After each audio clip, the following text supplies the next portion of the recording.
Hello, my name is Melissa Laney Eppes. I am from a little tiny town in Northeast Texas, Dangerfield, Texas, and grew up in a restaurant, a Dairy Queen of all things. My parents built the Dairy Queen in Dangerfield, Texas. So if you ever go through there, you might want to stop. As far as when I started singing, I would say from the moment I started speaking English. I was the youngest of 4 children, 9 years after the third child. So I was the surprise in the family. So I was their little toy from the time I was born. And I learned music through my grandfather. He would play the harmonica and teach me little songs. And I would say that was my introduction to music. And then from there, my siblings would have me sing commercials and different songs from the radio that they'd teach me and have me perform for all of their friends, sometimes even on the tables at the Dairy Queen. That's so cute. I love that. And it's true. That's like, here you go. So I started later on, I guess you'd say preteens. I was introduced to a band because my parents hired them for my grandparents' 50th wedding anniversary. So that was the first time I'd ever sang with live musicians. I pretty much just would shut myself in my bedroom, or we had a big game room and I'd go down there and shut the door and just sing by myself most of the time, because after a while, singing for so many years, you kind of start to get on your family's nerves. So, but I wanted to sing for my grandfather, of course, because he called me his songbird, and I wanted to sing for their 50th wedding anniversary. So I asked my parents if they would ask the band if I could learn a song with them to sing for my grandparents, especially my granddad. And so I sang The Rose. We went to their house and practiced, and I was 11 at that point. They asked my parents, "What are you doing with her?" And they said, "We really don't know what to do with her." So they introduced me to little Opry's all around East Texas. Go here and sing for them, and you know they let pretty much anybody get up and sing, and it'll give her some more stage experience. So at 16, I guess. I went the first time when I was 14 to Opryland to audition for Opryland.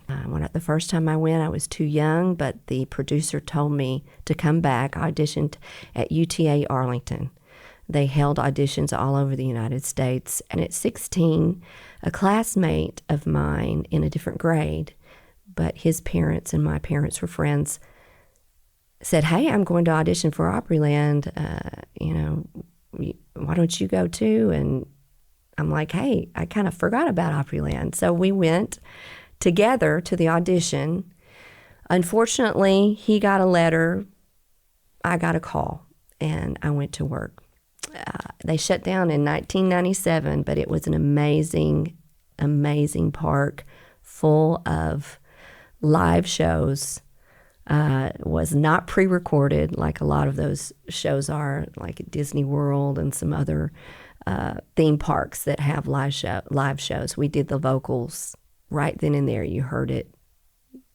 When you heard it, it was live, and it was such a great experience. I worked there when I was 17. I turned 17 when we started in April of 85. Wow, it's a long time ago. And then worked there again in 18 and then 24. But yeah, a lot of great people came from that park. It was pretty amazing. So I also got married very young, like everything else I did, pretty young. I met my husband to be at 17, right before that first season at Opryland. I left to start rehearsals in April after we'd only been seeing each other for a month. So he ended up calling me And that was back before cell phones, only landlines. I didn't call him, didn't give him a number. He called my parents to get the number of where I was staying at the time, and called me at the end of the day of my first day of rehearsing, and asked if we could be exclusive. So we dated for a year and a half, and got married at 18. And wasn't long after that we had our first son. So,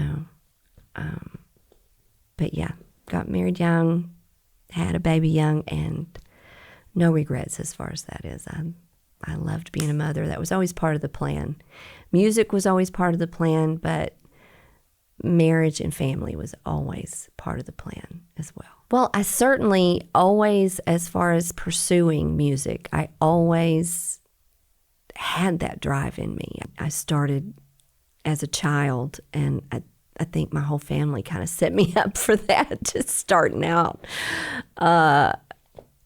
singing on the tables at the Dairy Queen. But it was just something that I felt more like me, more whole every time I sang, whether it was on a stage, in the back room of our house, no matter what, in the car, everywhere.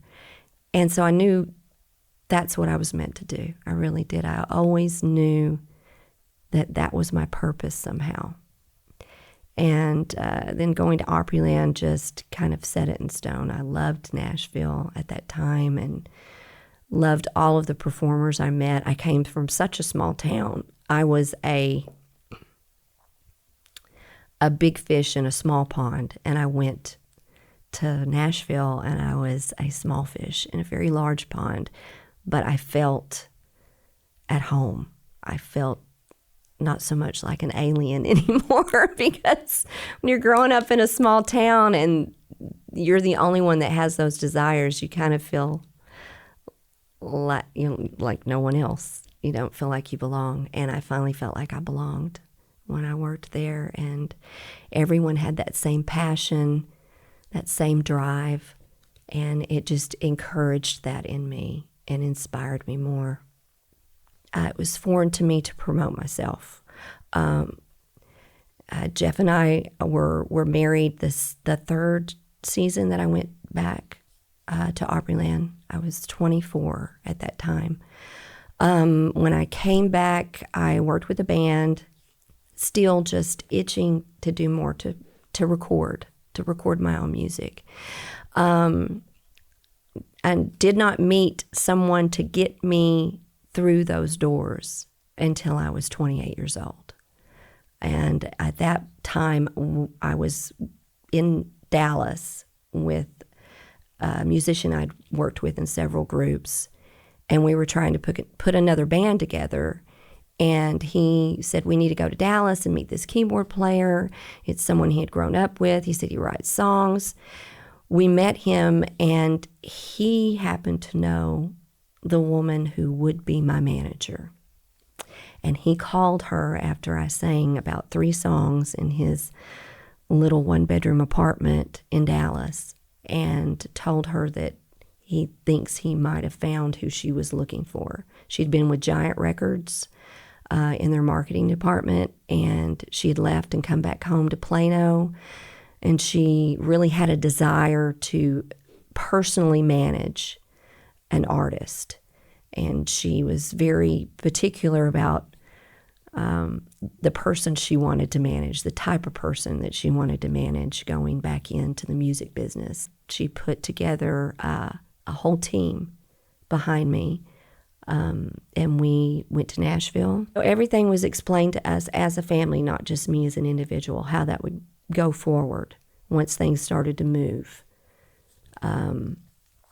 So while I was pursuing that, I was having to go back and forth to Nashville because we still lived in East Texas. I still worked in East Texas. I had a band in East Texas. So we would just make trips back and forth when I could, for meetings, for photo shoots, for whatever was planned. And I just block several days in a row and make a flying trip to Nashville. I think because I was so focused on what we were doing, so hyper focused, I guess. And always in my mind, it was not just for me. It was for my family. It was for our success as a family financially, to be, set. And, Jeff could just go fishing or go on the road with me. But, I always thought he could be my road manager. We'll have Zachary on the road and get him a tutor. It was never just about me. I didn't feel that way anyway. But I think at some point, my husband did feel that way. And I was so focused on achieving the success that I missed seeing what was happening to him. And I took for granted that he was confident in all of it, including us, including our relationship. And he wasn't anymore. And so I noticed some changes in him. When we did have time together, there were mood swings. So I was singing 6 nights a week. We were working on the complete interior of a house, and I was making trips back and forth to Nashville and taking care of Zachary, working till 2 in the morning, getting him up for school. There was a lot going on, and unfortunately, I missed a lot in between all of the other stuff that was going on with my husband. And but the mood swings were the most that stood out to me. I know now, looking back, there were other things, other flags that I missed, but if you're not involved in that particular world, you don't see those things. Jeff had developed an addiction. It had made him a different person. He never would admit what was going on, even once I did find out from others who told me, because I didn't have a clue. And I'd just be crying about it, and finally someone stepped up and told me, I think I know what's going on. So I would confront him, and he would deny. Confront, deny, confront, deny. And it got to the point where I had to make a decision for Zachary, for our child, because I was afraid that was going to seep into his world. And I filed for divorce in the middle of everything else that was going on. I was singing all the time. I mean, when you're singing all the time, sometimes you get vocal stress. I was singing one night, and I had been hoarse. I had already been through a round of steroids to try and take the swelling out. But I was singing one night, and I got a burning sensation in the back of my throat. That was something completely different. So I immediately made an appointment. He told me my worst fear, of course, and I had nodules. We had already found the music for the third project, which was most of the songs. We had picked songs, and every song that I picked had to do with what was going on in my heart, what I was experiencing. So the doctor told me I had to quit singing. 8 weeks, not a note, no cough, no sneeze, no talking above a certain volume. Very difficult. At the same time, I'm grieving the loss of my marriage, and I can't even sing to get those emotions out. So during the break, we had already scheduled a session to do this material, and I couldn't sing, but we didn't want to scrap the entire session, so we kept the session and got the tracks done. And then I went home to heal. And during that 8 weeks of healing, I'm sorry.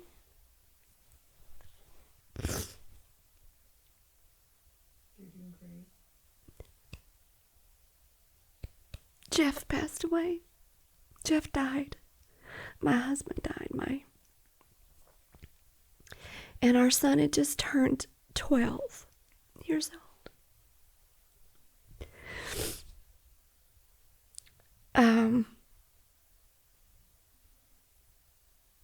I know anyone that's experienced anything like that, there's no words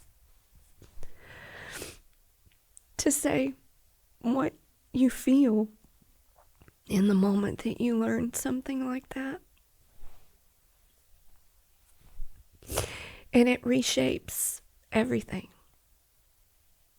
It reshapes every decision from that point on. So November, after Jeff passed in July,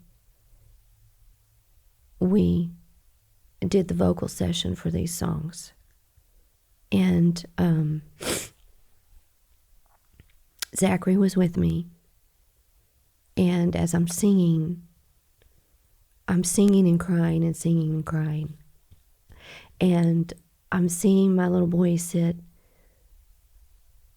The vocal booth had glass, so I could see him sitting out there and listening. And he was talking with a friend that I brought with me so that he wouldn't be by himself when I was singing.